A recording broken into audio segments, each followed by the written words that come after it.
Assalamualaikum warahmatullahi wabarakatuh. Saya Citra Ramadhani akan menceritakan sebuah cerita yang saya ambil dari buku seri cerita rakyat Nusantara yang berjudul Putri Tangguh yang berasal dari Provinsi Jambi.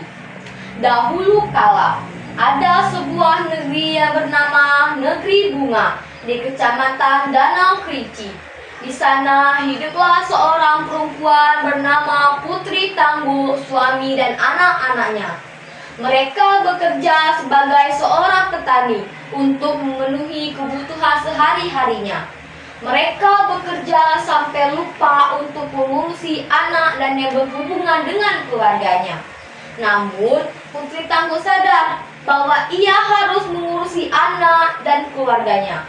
Putri Tangguh memiliki sepetak sawah yang ditanami oleh padi-padi. Dan anehnya, setiap habis panen, padi-padi lain pun muncul dan siap untuk dipanen kembali. Sehingga 7 lumbung Putri Tangguh hampir penuh untuk menampung hasil panennya. Pada panen terakhir, Putri Tangguh mengajak suami dan anaknya untuk membantunya di sawah. Hasil panen selesai. Akhirnya, persediaan padi kita cukup beberapa bulan, kata Putri Tangguh. Putri Tangguh pun memasuki panen tersebut ke dalam gerobak dan mendorongnya bersama-sama. Di tengah perjalanan, Putri Tangguh jatuh terpeleset.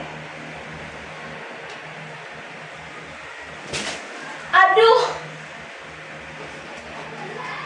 Teriak Putri Tangguh. Hati-hati Bu, semalam hujan deras, jalan menjadi licin, kata suami Putri Tangguh yang sambil membantu istrinya untuk berdiri. Gara-gara hujan semalam, jalan menjadi licin, jalan menuju rumah masih jauh, bisa-bisa aku terpeleset lagi, gerutu Putri Tangguh. Putri Tangguh pun mengambil padi ke dalam gerobak dan mendebar-debarnya ke jalan.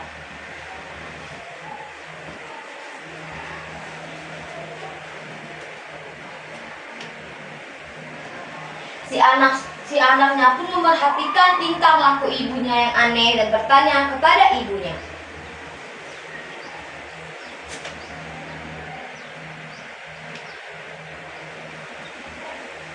Ibu, apa ini? Apa yang ibu lakukan?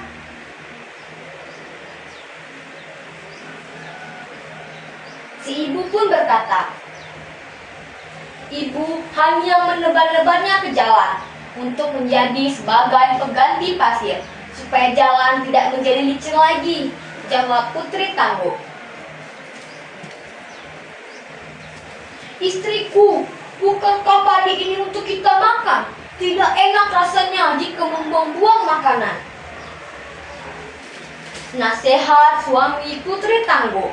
Namun, Putri Tangguh tidak mengindahkan perkataan suaminya. Dia malah membantah perkataan suaminya. Masa bodoh, bukankah padi kita di rumah masih banyak? Apa kamu mau melihat aku jatuh dan terpeleset lagi dan patah tulang? Bantah Putri Tangguh yang sambil terus menebar-nebarkan padi di jalan.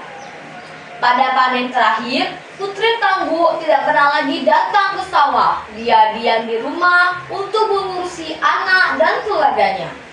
Pada suatu malam, Putri Tangguh dan anaknya merasa lapar. Putri Tangguh pergi ke dapur untuk mengambil nasi. Betapa terkejutnya Putri Tangguh ketika melihat nasi yang ia simpan di panci telah kosong. Karena si anak bungsu terus lapar, merengek, dan dia berinisiatif untuk memasak nasi ke dapur. Putri Tangguh pergi ke dapur untuk memasak nasi. Betapa terkejutnya Putri Tangguh ketika melihat beras yang ia simpan dalam kaleng telah kosong. Kemana pergi beras-beras ini? Kemana pergi nasi-nasi ini?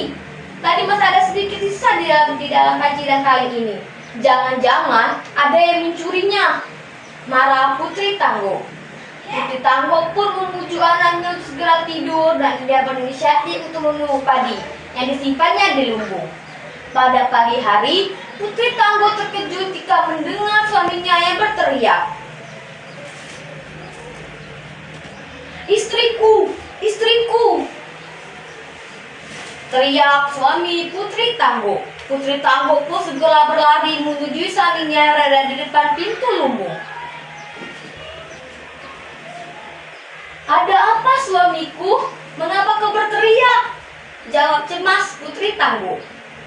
Betapa terkejutnya Putri Tangguh ketika melihat lumbung tersebut telah terbuka dan kosong, tidak ada isi padi lagi. Putri Tangguh pun segera berlari untuk mengecek lumbung-lumbungnya yang lain. Betapa terkejutnya ia ketika mendapati ketujuh lumbungnya telah kosong. Ia pun menangis dan tidak mau pulang. Dia pun bertekad menunggui padi tersebut hingga tertidur. Dan dia tertidur mendapatkan mimpi seorang padi-padi datang bergerombolan.